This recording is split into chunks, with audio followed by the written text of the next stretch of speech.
बिस्मिल्लाहिर्रहमानिर्रहीम अस्सलामु अलैकुम। डियर स्टूडेंट्स, वकार अरशद हेयर, आपका बायोलॉजी टीचर। कैसे हैं आप सब? उम्मीद है खैर आफियत से होंगे। आज का लेक्चर किन मौज़ूआत पे मुश्तमिल है, कौन से टॉपिक्स हैं जो हमने डिस्कस करने हैं, आइए देखते हैं और मूव करते हैं व्हाइट बोर्ड की तरफ। Dear students, recall your memory.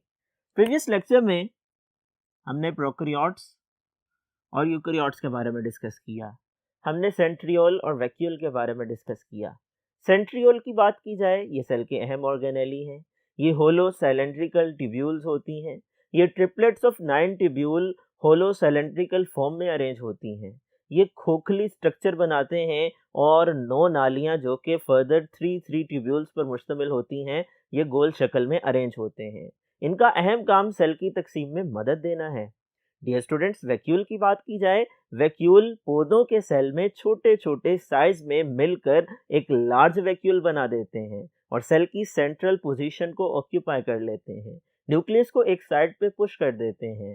जबकि एनिमल सेल की बात की जाए, एनिमल सेल में छोटे छोटे वैक्यूल्स पाए जाते हैं। डियर स्टूडेंट्स, ये सिंगल मेम्ब्रेन बाउंडेड ऑर्गेनेली हैं। इनके अंदर मुख्तलिफ किस्म के मादा जात जखीरा किए जाते हैं, केमिकल्स को स्टोर किया जाता है। उसके बाद प्रोकैरियोट्स और यूकैरियोट्स में फ़र्क की बात की जाए, ये 2 किस्म के सेल हैं। प्रोकैरियोटिक सेल सादा होते हैं, साइज में छोटे होते हैं, जबकि यूकैरियोटिक सेल पेचीदा होते हैं, साइज में बड़े होते हैं। प्रोकैरियोटिक सेल में राइबोसोम छोटा होता है, यूकैरियोटिक सेल में राइबोसोम बड़ा होता है। प्रोकैरियोटिक सेल में न्यूक्लियस नहीं पाया जाता, सेंट्रल रीजन को न्यूक्लियोइड रीजन कहते हैं, जबकि यूकैरियोटिक सेल में प्रोमिनेंट न्यूक्लियस पाया जाता है जिसका न्यूक्लियर इन्वेलप होता है। इसी तरह प्रोकैरियोटिक सेल के अंदर डबल मेम्ब्रेन बाउंडेड ऑर्गेनेलीज नहीं पाए जाते, जबकि यूकैरियोटिक सेल में पाए जाते हैं। प्रोकैरियोटिक सेल की मिसाल की बात की जाए, बैक्टीरिया इसकी मिसाल हैं, और अगर यूकैरियोटिक सेल की मिसाल की बात की जाए तो इंसान और पौधे इसकी मिसाल हैं। डियर स्टूडेंट्स, आइए फर्दर डिटेल्स को डिस्कस करते हैं। Cell structure and functions. Allah ताला ने हर सेल को एक ख़ास शक्ल सूरत दी है, एक ख़ास जिसामत दी है, एक ख़ास हुजम दिया है। ये ख़ासियत, ये स्पेसिफिसिटी क्यों है?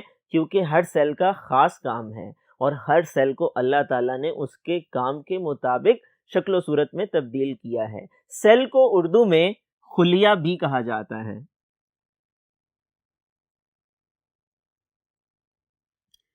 और खुलिये की साख्त, स्ट्रक्चर को उर्दू में साख्त भी कहा जाता है। और अफ़आल, फंक्शन को उर्दू में अफ़आल कहा जाता है। तो खुलियों की साख्त और अफ़आल यानी सेल की स्ट्रक्चर और फंक्शन में रिजेंबलेंस होती है। हर सेल को उसके काम के मुताबिक अल्लाह ताला ने शक्ल सूरत दे रखी है। डियर स्टूडेंट्स, लिविंग ऑर्गेनिजम्स की बात की जाए, तमाम जानदारों के जिस्म मुश्तमिल होते हैं सेल्स पर। हम डिस्कस कर चुके प्रीवियस लेक्चर में सेल थ्योरी वाले टॉपिक में। सेल थ्योरी के मुताबिक तमाम जानदार एक या ज़्यादा सेल पे मुश्तमिल हैं और सेल बुनियादी इकाई है, बेसिक यूनिट है स्ट्रक्चर और फंक्शन का लिविंग ऑर्गेनिज्म की बॉडी में। अगर हम इसकी इकसाम की बात करें तो सेल्स की इकसाम जो कि आपकी बुक में मेंशन है 200 है। इट मीन्स कि 200 मुख्तलिफ इकसाम के सेल्स हैं जो इंसानों के जिस्म में पाए जाते हैं और हर सेल का एक स्पेसिफिक फंक्शन है।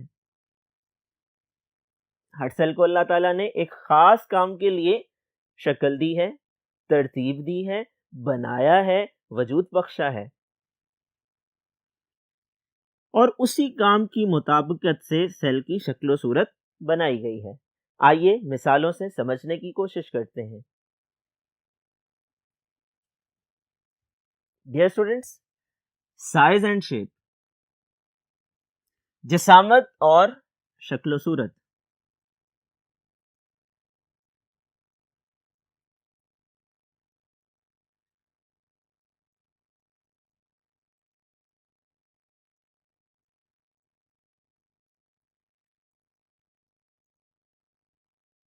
जिसामत और शक्ल सूरत की बात की जाए, सबसे पहली मिसाल आरबीसीज की है, red blood cell, RBC is an abbreviation used for red blood cell.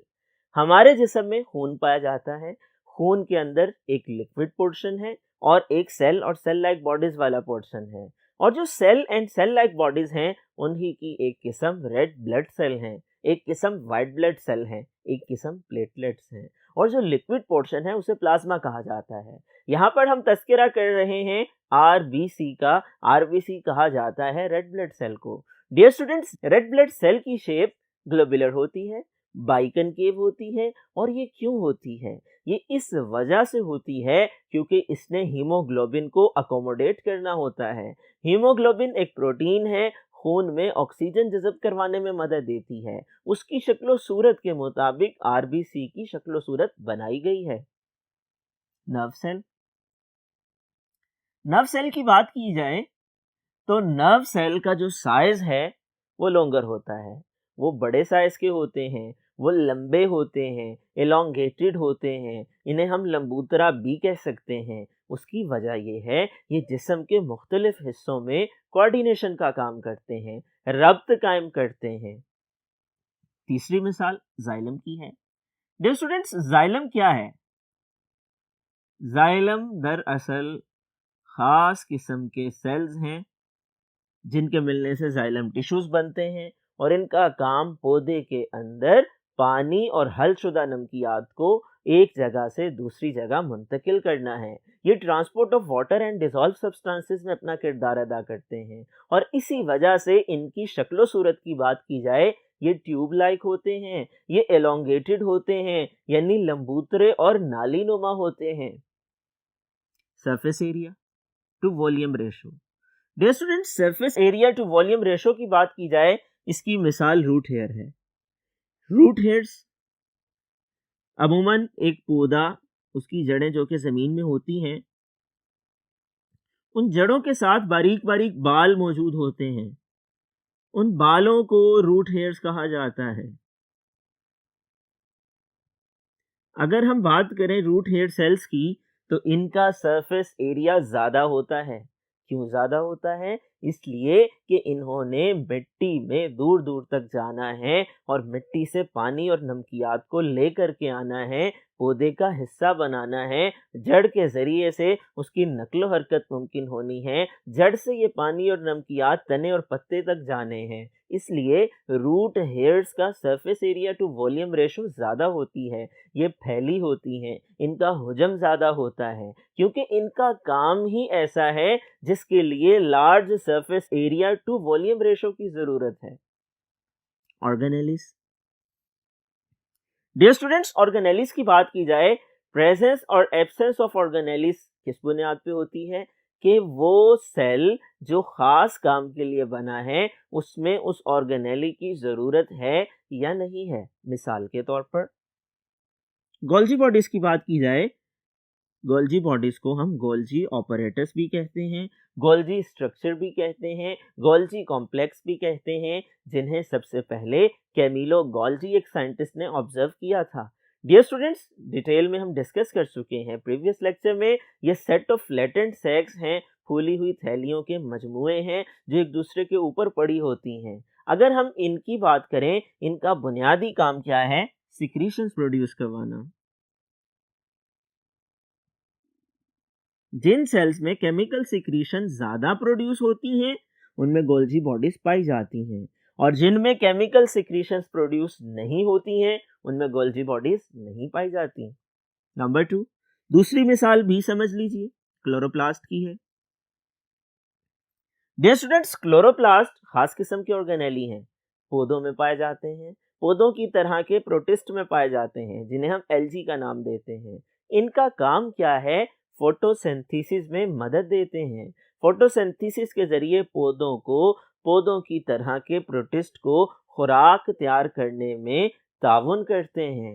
Dear students, ये इसीलिए पौधों के अंदर पाए जाते हैं। तो हम ये कह सकते हैं किसी भी सेल के अंदर ऑर्गेनेली का पाया जाना या ना पाया जाना उसकी बुनियाद उस सेल के अफ़आल पर है, उस सेल के फंक्शंस पे है जो वो परफॉर्म करता है। Role of cell. Role of different cells क्या है? आइए मिसालों से समझ लेते हैं। अभी हम तज़किरा कर रहे थे स्पेसिफिसिटी ऑफ फंक्शन का, कि हर सेल का एक मखसूस काम है। आइए इस कंसेप्ट को कुछ मिसालों से समझ लेते हैं। Number 1, nerve cell.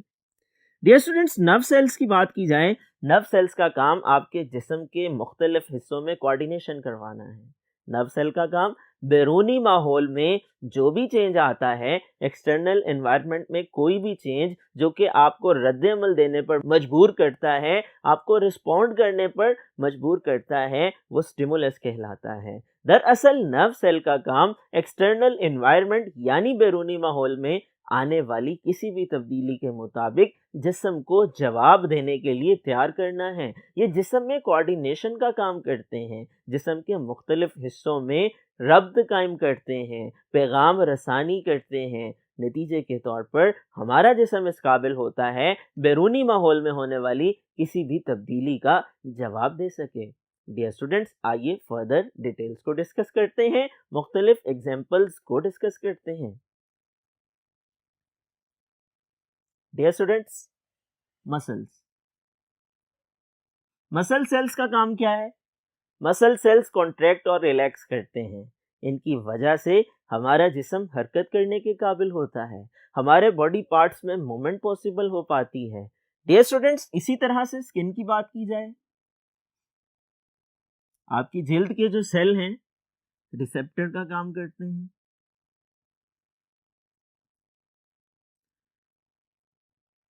रिसेप्टर कहा जाता है ऐसे खास किस्म के सेल्स को जो केमिकल चेंज को या फिजिकल चेंज को या किसी भी किस्म की बैरूनी माहौल में होने वाली तब्दीली को रियलाइज करते हैं, महसूस करवाते हैं। स्किन एक रिसेप्टर का काम करती है। मिसाल के तौर पर आपको कोई चीज़ ऐसी छू जाती है, बहुत ज़्यादा गर्म होती है, उस गर्मी से तकलीफ़ का एहसास होता है। वो एहसास कैसे पैदा होता है? उस फीलिंग को रियलाइज करवाने में आपकी स्किन के रिसेप्टर सेल अपना किरदार अदा करते हैं। हम ये कह सकते हैं ये सेंस ऑर्गन है, ये एक्सटर्नल एनवायरनमेंट में होने वाली चेंज को डिटेक्ट करवाने में मदद देते हैं। डियर स्टूडेंट, स्किन सेल का एक रोल रिसेप्टर का है और दूसरा रोल फिजिकल बैरियर का है। यानी ये कुछ चीज़ों को तो अलाउ करते हैं कि बॉडी के अंदर एंटर हो जाएं, जबकि ज़्यादातर चीज़ों को रोक देते हैं, जिस्म में दाखिल होने से रुकावट का बायस बनते हैं। ये सेमी परमिएबल हैं। आरबीसीज। आरबीसीज के रोल की बात की जाए, आरबीसी का, जिसे हम रेड ब्लड सेल कहते हैं, बुनियादी काम हीमोग्लोबिन मौजूदगी की वजह से खून में ऑक्सीजन को जज़ब करवाना है। बोन। बोन सेल्स की बात की जाए, बोन सेल्स का काम मिनरल्स को डिपॉजिट करवाना है बोन्स की इंट्रासेलुलर स्पेसिस के अंदर। बोन सेल्स का काम आपके जिस्म को सहारा मुहैया करना है, आपके जिस्म को मजबूती और ताकत फराहम करना है।